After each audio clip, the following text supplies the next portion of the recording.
5 సంవత్సరాలు నేనే కాదు, ఇక్కడున్న చాలామంది ఆడపిల్లలు, పేర్లు తెలియని ఆడపిల్లలు, ముఖ్యంగా టీడీపీ తరఫు నుంచి సోషల్ మీడియాలో యాక్టివ్గా ఉండే అనేక మంది మహిళలు ఈ వైసీపీ తాలూకు సోషల్ వింగ్కి విక్టిమ్ అయ్యారు.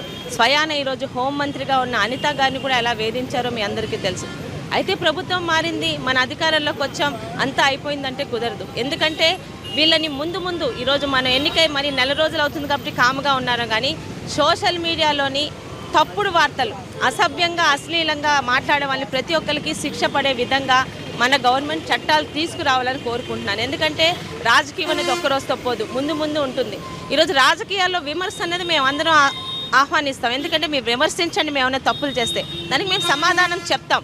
అది వదిలేసి మానసికంగా కుంగిపోయేలాగా ఒక విధంగా కుటుంబ సభ్యులు కూడా ఎందుకులే మీకు రాజకీయాలని ఆడపిల్లల్ని వెనక్కి లాగే విధంగా ఈరోజు చెప్పలేని భాషలో ఉంటున్నాయి. నేను ఒక్కదానే కాదు, చాలామంది విక్టిమ్ అయ్యారు. కానీ ఈరోజు నా కుటుంబం నాకు అండగా నిలిచింది, పోరాటం చేయడానికి వాళ్ళు నాకు ప్రోత్సహించారు కాబట్టి ముందుకు వస్తున్నాను.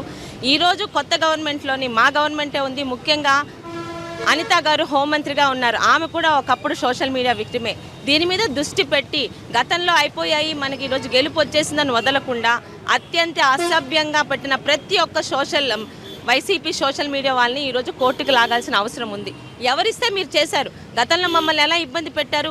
ఈరోజు అక్కడ ఉద్యోగస్తులకు జీతాలు ఇచ్చి చేయించారు. ఎవరిచ్చారు జీతాలు? ఆ జీతాలు ఇవ్వడానికి ఎవరు దానికి సహాయం చేశారు?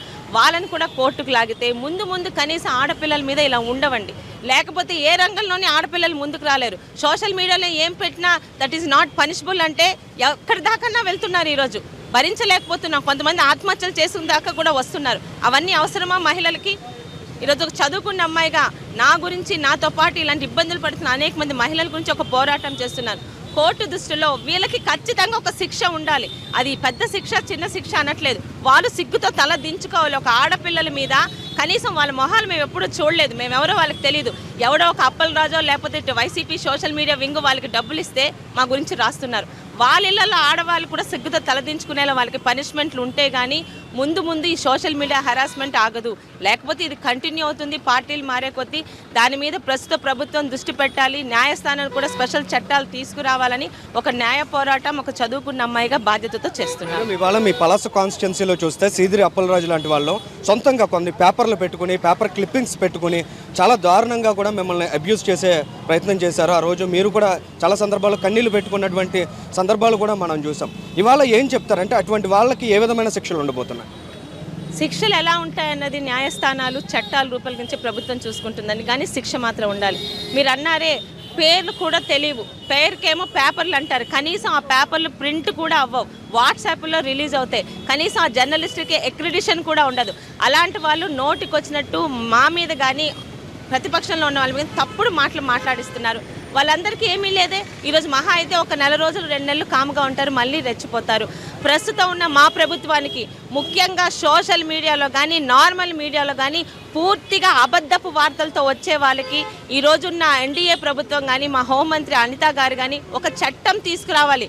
తప్పుడు వార్త వెయ్యాలంటే వనకాలి. ఆ పేపర్లు చూసామండి, చాలా పేపర్లు చూసాం. పేరుకేమే పేపర్లు, అక్కడ ఆడపిల్లల ఫోటోలు వేసి వాళ్ళ గురించి తప్పుడు మాటలు మాట్లాడతారు. వాళ్ళకి ఆ రోజు అరెస్ట్ చేసి లోపల వేయాలి. ఎవరు ఇచ్చారా హక్కులు? ఇళ్లలో గౌరవంగా ఉండే ఆడపిల్లల మీద రోడ్ల మీద తీసుకొచ్చి అనుకూడని మాటలు అంటున్నారు. ఇంకా బాగా ఇబ్బంది పెట్టే మాటలు కూడా చూసాము. ఒకటే మనవి, అలాగ తప్పుడు వార్త ఒక పేపర్ కానీ, ఒకది ఈవినింగ్ పేపర్ కావచ్చు, మార్నింగ్ పేపర్ కావచ్చు, చిన్న పేపర్ కావచ్చు, పెద్ద పేపర్ కావచ్చు, ఛానల్ అయినా కావచ్చు, కంప్లీట్గా అసత్యపు వార్తలు ప్రకటిస్తే వాళ్ళకి పనిష్మెంట్ ఇచ్చి చూడండి ఎంత కరెక్ట్గా ఈరోజు మన సిస్టమ్ పనిచేస్తుందని మాత్రమే మీకు వినవి చేస్తున్నాను. చాలా ఇబ్బంది పడ్డాం 5 సంవత్సరాల ఆడపిల్లలు.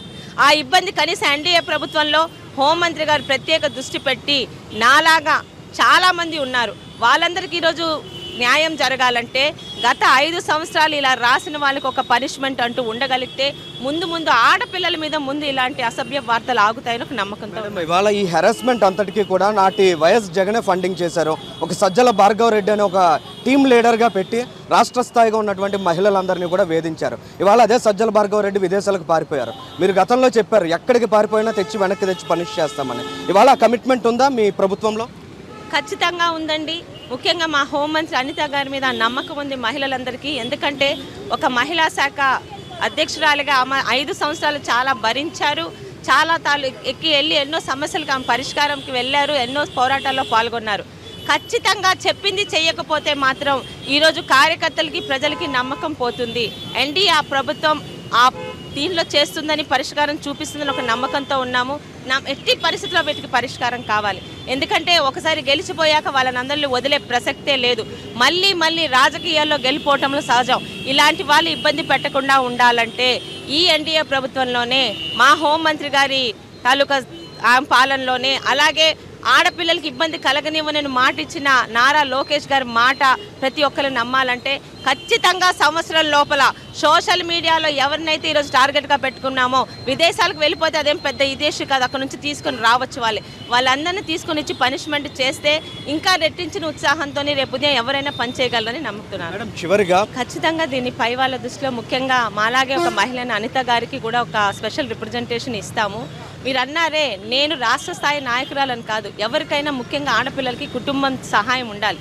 కుటుంబం ఇలాంటి వాటికి భయపడి ఎందుకు మీరు ఆడపిల్లలు మీరు ఇన్ని మాటలు పడడం అవసరమా, వెనక్కి రండి అంటే ఆడపిల్ల ఏమీ చేయలేదు. అంటే చదువుకున్న అమ్మాయిగా నా భర్త కానీ నా తల్లిదండ్రులు కానీ నా కుటుంబం కానీ ఈరోజు సహకరిస్తున్నందుకు బయటకు వచ్చి పోరాటం చేస్తున్నాను. మీరు అన్న మాట కరెక్టే. లోపల ఏడుస్తూ లోపల ఉండిపోయిన వాళ్ళు చాలామంది ఉన్నారు. వాళ్ళందరికీ న్యాయం జరగాలన్నా, వాళ్ళందరికీ పరిష్కారం రావాలన్నా ఖచ్చితంగా ఇప్పుడున్న మా ప్రభుత్వం ఈ సోషల్ మీడియాలో ఉన్న ప్రతి ఒక్కరిని కూడా శిక్షించే విధంగా ముందుకు వెళ్తుందని నమ్ముతున్నాం. రిప్రజెంటేషన్ కూడా ఇస్తామండి.